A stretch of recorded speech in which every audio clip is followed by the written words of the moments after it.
Всем привет! В обзоре гайковерта DV-Tech. Как-то я пообещал, что сделаю обзор на данный аккумулятор. Аккумулятор формата, как он позиционируется, контактной группы BL1830. Подходит от Nanway, подходит от Fengbao и подходит от моего самого первого гайковерта. Это Veolia Works. Ну, они, наверное, уже на рынке не существуют. Итак, разобрал я данный аккумулятор, уже подготовился. Давайте покажу, что у меня аккумулятор полностью заряжен. Вот я его подключил на зарядку, видите, больше заряд не берет, горит зеленым цветом индикатор заряда. Так, теперь разбираем. Следующим образом все это выглядит. И обзор сегодня будет, наверное, не полный, так как я, друзья... Так, где наша маркировка? Что-то я не вижу. Ага, вот она. Вот маркировка платы блестит. Нигде в интернете абсолютно не смог найти никаких данных на данную плату. Так же, как я не смог найти никаких данных на вот данные баночки. Абсолютная тишина. Поэтому, если кто-то что-то знает, пожалуйста, пишите в комментариях, чтобы люди тоже что-то знали о данных банках и платах. Вот. Плата, конечно же, имеет какие-то минимальные защиты. По термозащите я не скажу, так как, видите, абсолютно ничего не видно, что под низом платы делается. Возможно, там и припаян датчик термозащиты. А так вот это выглядит все следующим образом. Ну и смотрим на пайку. Вот я сразу вижу минус данных аккумуляторов. Обратите внимание, нет у нас подкладок вот этих вот картонных колечек. Но также я долго разбирал и смотрел вот на, видите, проступающие белые кольца. Белые кольца, по ходу, изготовлены из старопласта. Они заполняют полностью весь диаметр аккумулятора и тем самым, опять же, являются хорошим изолятором. Поэтому, наверное, здесь к минусу это все дело мы не отнесем. Ну, хотя кому как. Вот. Что касаемо сварки. Сварка, видите, не однородная.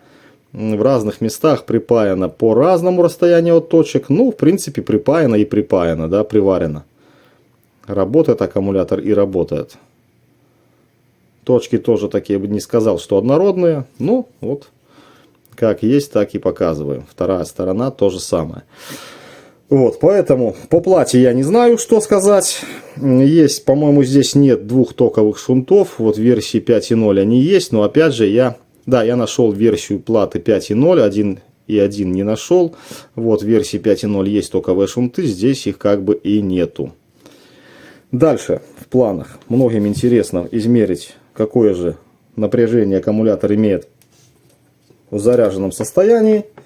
Берем тестер и заодно смотрим сопротивление на самих контактах. Многим людям это интересно, и они спрашивают.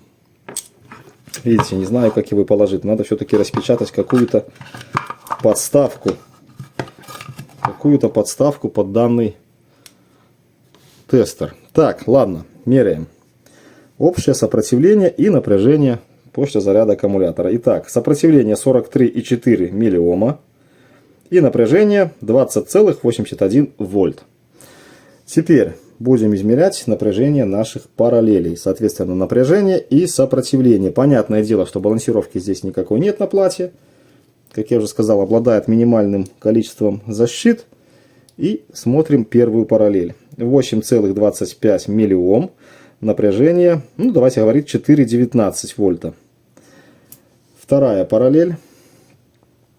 8,42 миллиома и 4,16 вольта. Третья параллель. 8, вот видите, контакт где-то плохой. И уже, да, мимо промазал. Хотя нет, 8,72 миллиома и напряжение 4, я бы сказал, 17 вольта.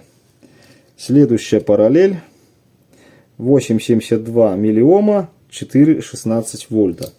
И последняя крайняя параллель 8,82 миллиома, 4,17, грубо говоря, вольта. А первая параллель сколько вольтажа было?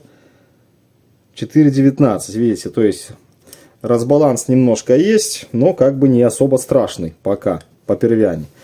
То есть, как мне мой товарищ рекомендует, говорит, поработай пару месяцев, разбери да отбалансируй. Даже мне прислал набор крокодильчиков для балансировки. Вот то же самое, в принципе, я, наверное, посоветую и вам, хотя, честно скажу, мне на это дело все время не хватает времени. Вот такая вот история.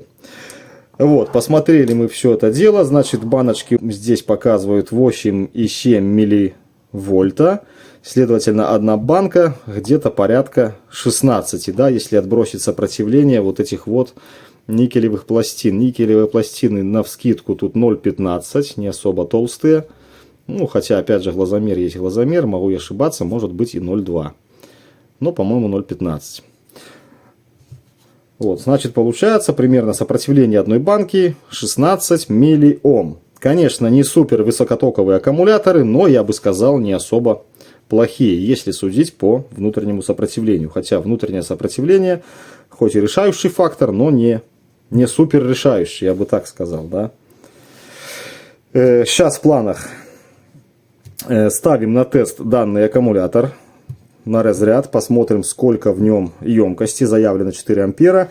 Значит, поскольку я не знаю характеристик аккумуляторов, то есть элементов, поэтому разряжать мы с вами будем до 14 вольт и током 1 ампер. Итак, подключил я аккумулятор вот на нагрузку, установил ток в 1 ампер. На борту мы имеем 2,79, ну 2,80 вольта. Пока я тут колдовал, у меня провода отвалились старые, пришлось новые делать. Вот, на борту у нас 2,79 вольта, ну 2,8 считаем. А было, когда мы измеряли, 2,81. Вот, значит, 1 ампер, 28 часов, неважно. И до 14 вольт будем разряжать. Ну что, вперед, поехали. Итак, ток у нас 1 ампер разряда. И напряжение пошло падать. Миллиамперы расти. Все, ждем порядка 4 часов и будем смотреть. Значит, аккумулятор разрядится, потом поставим его на зарядку, вот на эту зарядку, и посмотрим, какой ток выдает данная зарядка. Будет там 2 ампера, не будет там 2 ампера. И посмотрим внутрянку этой зарядки.